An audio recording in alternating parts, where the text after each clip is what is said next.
Gotcha. It's not even a good song? Yeah, but why would that matter to them? It's not like they're listening to it.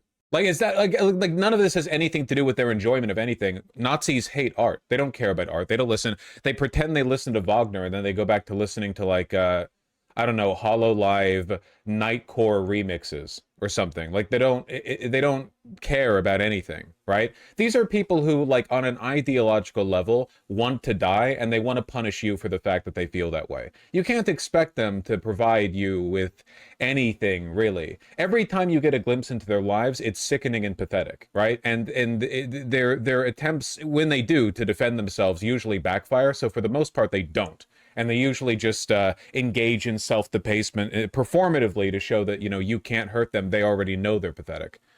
What are you supposed to do with this? All right, just put the clip in the recording. If you throw a lot of shit out there, there's some point at which I'm just raising questions is not a valid thing. Mm-hmm. You're not raising questions. You're not asking questions. You're telling people something. Do you think Daryl's doing that? I think there's a whole bunch of guys doing that. I think Dave is doing that, very obviously. Dave's a comedian. What is this? But he's now mainly talking about Israel. This isn't even about the. It's not a related clip. It's the ultimate pushing back, Rogan responded. There's a benefit to just letting people talk, Rogan continued. Like, let people say whatever the fuck they want to say, even if it sucks. This is the benefit of Twitter, but this is also the bad part. It's like the song has so many millions of hits on Twitter. This is such an easy way of knowing whether or not a person is a propagandist. If you take views on Twitter seriously, you are knowingly lying. The way views are counted on Twitter includes every view of every quote tweet. So every tweet will have, like, if nothing else, the combined views of all of their quote tweets. So if you tweet, I don't know, the average Kanye West tweet, and it gets 1 million views, but then 10 million people view the quote tweets calling you a Nazi retard, it'll have 11 million views in total. And then people go like, oh my God, 11 million views on the Nazi tweet. It's, I can't believe people listen to Rogan, Jesus Christ. Yeah, like 50 billion people, I'm afraid. Spirit of America right here. I can just post stroking my shit to my 0 follower private account, still gets views. Yeah, no, literally, like the people do get views on their posts, even if they're fully privated with no followers. Like, I even tested that back when the feature was released. It's been banned from every platform, but is it good to ban things from platforms, or is it better to let it be out there and let people talk about it? Do you think there's a kind of, like, anachronistic incongruity here, right? To this, like, free marketplace of ideas argument that nobody buys anymore, when the right controls everything and they are openly shutting down everyone? Like, going after judges, trying to delist news platforms, threatening broadcasters, like private and public, shutting people down during the White House press conferences and suggesting that they might not get the chance to talk anymore here if they keep talking like that. Like the idea that anything on the right stands for freedom of speech. Richard Spencer gave this game away years ago. He was on a podcast because he's one of those people who, like, thinks he's smart enough to get away with pretending he's different from the average, like, rabble on his side, which is why he grifted over to the left or just stopped pretending or whatever. Which is that, like, they don't actually care about free speech. They only care about free speech, like, as an argument that they can use to justify liberals letting their stuff on. But the thing that doesn't make any sense to me is, like, the liberals aren't in power anymore. You're not arguing against, like, an unsympathetic crowd, you know? If anything, the reason why Kanye West is largely blacklisted and banned isn't because he's a Nazi, because there are Nazis in government now. It's because he's so embarrassingly a Nazi, he gives the right a bad name. There are people who have more or less Kanye West's political views who go to the White House on the daily now.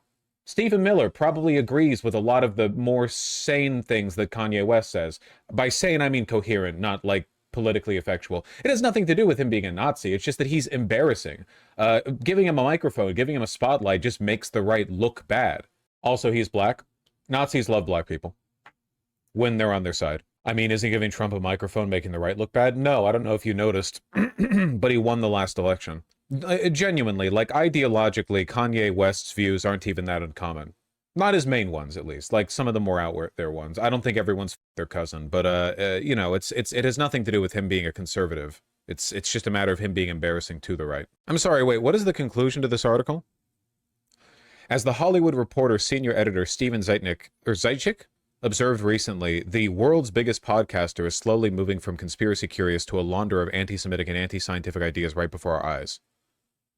Slowly? Little late in the alarm bells there. Pardon me for being smug. It's just like, Jesus.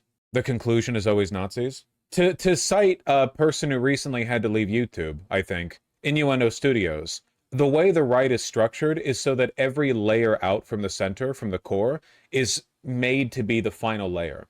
Every time a person gets red-pilled to the next level of conservatism, they think the entire point of the process was to be brought to where they are now. Everyone further down on the pipeline is a sucker, and the people above them don't exist. So people go from like Reaganite neocon to libertarian, and from libertarian to like, I don't know, civic nationalist, race curious, and then to white nationalist, and then to Nazi. And at every point they're like, yeah, finally, I've reached the real point of conservatism. Everyone else is a rube. I get it now. I'm woke. I'm red pill. Well, they wouldn't say woke, but they're effectively saying they're woke. And Nazism is basically just the final core of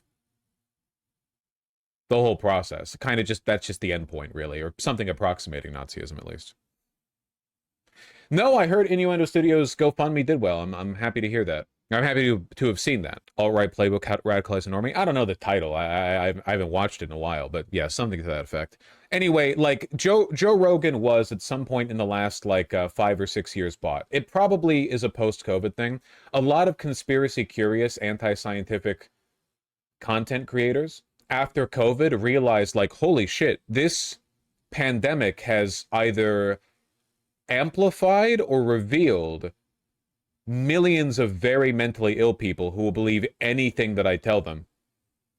Jimmy Dore is probably the most obvious example of a person who before pretended to have some kind of like wide range of principles and then shifted entirely over to COVID conspiracism. But Joe Rogan did much the same thing. And now that the COVID thing just isn't as much of a hot topic anymore, you have the same audience, right? You have an audience of largely stupid and impressionable people who are very susceptible to conspiracism and very susceptible to like right-thinking bias, right? Like reactionary thought. So where do you lead them? Where does right-leaning conspiracism lead? Every time it's the Jews. Every time. Every single time. Because conspiracism is really just following a path of least resistance to the least credulous answer, right? Conspiracism is it's a fault in the thinking process. It directs you towards explanations that take big complicated events and systems and boils them down to simple narratives with good people and bad people, evil and good, you know, like that sort of thing, right? And it just as a consequence of like pure historical inertia, when you get down that road of conspiracism, it just consistently leads you in the same direction. Also, Candace Owens is doing that shit now. She's gone from doing Jewish blood libel to believing space isn't real. Absolutely incredible political transformation. Well, keep in mind, she doesn't believe it. She's lying. She's saving as much money as she can, and she's putting it in bank accounts. And when this is all over, she'll go to a country where she won't be arrested for what she's said and done. Joe Rogan, much the same way, right? They're all aware of the fact that they're lying. No, they're not being radicalized along with everyone else. Or if they are, they're doing both. They're being radicalized while also grifting. It's possible to do both. Rarely is a person stupid enough that it's genuinely difficult to tell if they know that they're grifting. But Joe Rogan's not that stupid. I think actually the myth that Joe Rogan is very stupid has really helped him. The idea that, oh, he's just a dumb, impressionable monkey man. No, he's not. He's a very successful businessman. He's literally the most successful podcaster there is, basically. Like ever. He's not stupid. When he believes dumb stuff, it's because that plays into the biases of his audience. Like, it's not, like, he is impressionable, but it's not all an act. Yeah, it does. It gives him plausible deniability. Kanye is an example of a person who shifted to the right with no grifting whatsoever, or at least very little. He's genuinely extremely mentally ill. I've said it before, and I really do mean it. The only way to be a public advocate for conservative beliefs is to be mentally ill or to be a grifter. And Kanye's pretty ill. He's not doing great, you know? What's Elon's excuse? Elon knowingly lies all the time. Remember that quote from one of his like senior engineers? Like Elon tweeted something, some conservative bullshit that was very obviously untrue. and one of his engineers said only like the 10th percentile of people are going to find this believable, and Elon like gritted his teeth and said, "F you," in response.